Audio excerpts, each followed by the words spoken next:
Hey, what's going on everyone? In this video, we're going to talk about the Beginner Home Workouts Challenge and we're going to move to day 11. Guys, again, like I said, day 11 is going to be a nice one because by now you should be very used to the movements that we've been doing, especially if you've been doing it day to day and practicing the warm up and practicing each workout per day. So make sure you get your warm up in, whatever feels good. If you like that extension, right, make sure you add the extension to that warm up. Just don't do the warm-up.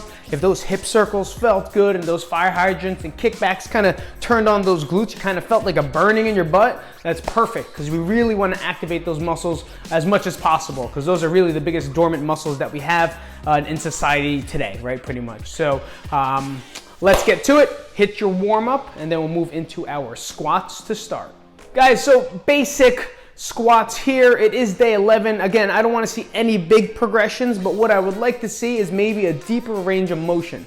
Now, range of motion doesn't mean like sitting all the way, what they would say ass to grass, pardon my français, but if they say butt to the ground, like it's a pretty deep squat. For some people, they can't do that. There's no mobility there, no ankle mobility, no core strength. So there's a lot of factors that happen to it. So like I said, whatever your squat is, your squat is. But if you felt like you were going down to the bench or the chair really well, right? Say you're going down to the bench or the chair really well and you're sitting down, maybe go a little bit lighter onto the bench or the chair. Maybe instead of plopping down onto the bench or to your couch, maybe ease in and sit down like you're sitting on glass. So we like to reference at the gym, as we would say, pretend like you're sitting on a bed of nails or sitting on some very thin sheet of glass or ice. That way, so when you sit on it, you're not really hitting that impact or really you're controlling the movement a lot more. So if you want to put that thought pattern or process into your squats this week, let's do it so you can learn how to control and maybe even properly start to load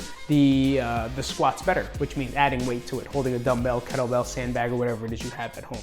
Even a barbell. No, don't do that. I'm just kidding. So if you do add that, make sure you add a little bit more range of motion, which means maybe go a little bit lower, but even more so, add a little bit of more control.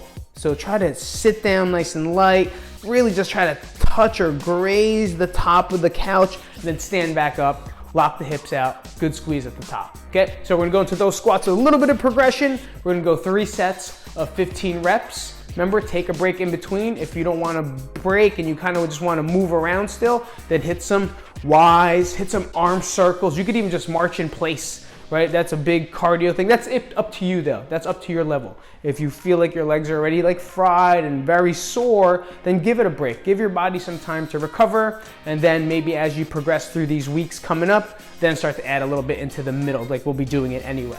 All right? So after you're done, move over to your staircase or get your box or step because we are gonna move into step ups. So with the step up, I wanna make sure, again, we wanna progress it. So when you put your foot up onto the step or the box, let's try to lightly come down, a little bit more controlled. So we're gonna go 10 reps on each side, but when I step up and when I come down, I wanna come down a little bit slower. And it's gonna feel like a millisecond because your body's really gonna start to drop fast.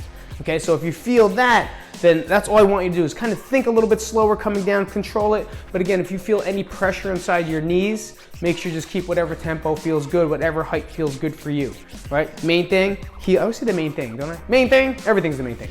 Heel down, big toe down, pinky toe down, squeeze the foot to the box, stand up, lock your hip out, and then control it on the way down. Again, 10 on one side and then switch 10 on the other side. My biggest tip for you today for step ups or single leg or anything that you're doing unilaterally, which means one limb at a time, do the weaker one first. So if you know that you step out of nowhere, your body just kind of chooses which one's gonna go first, so you automatically step, right? So for me, left foot I'm gonna step with. So that left foot is my dominant foot. But I know my right leg is probably the weaker side, or maybe my hips are a little rotated. So I'm gonna go to my right foot first and work the weaker side so I give it more energy and more focus, all right? So the biggest thing we do is we go into the dominant side first, and now we waste energy on the dominant side, and now we're weaker for the weaker side. Hopefully that makes sense. So if you feel like you step forward to the left, switch to the right. And remember, do your non-dominant side first for 10 reps on one side, 10 reps on the other side.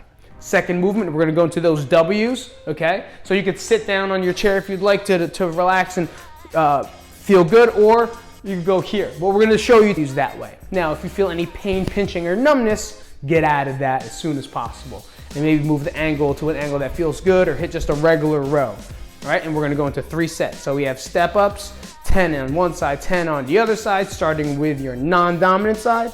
And then we're gonna go into W's for 20 reps, take a nice break, and we'll go into 3 total sets. All right, guys, almost there, almost there. We're gonna go to that plank again, all right? Elbows in, thumbs right above the nose, pull in the rib cage, keep those abs nice and tight, forming that hollow position. And we're gonna go into 3 sets of as long as you can. That's it, really stay there for as long as you can with the most tension that you can create. Take a nice break so you catch your breath. Maybe your head's even doing that, because sometimes we hold our breath when we're in a plank, and that's okay. But make sure you just brace up top, take a nice break, catch your breath, get that lightheadedness out of there, and then repeat for 3 total sets. Once you guys are done, put on your running shoes, your outdoor shoes, whatever it's gonna be, and I want you to increase that walk or run to 12 minutes. All that is another 2 minutes on the clock. Then again, you might be just warming up, and maybe you're gonna hit 30 minutes, and congratulations to you, that's great. Like, you did more, and that's perfect, especially with that cardiovascular, starting with the strength stuff, and then it helps you just kind of get warmed up, and now you feel good.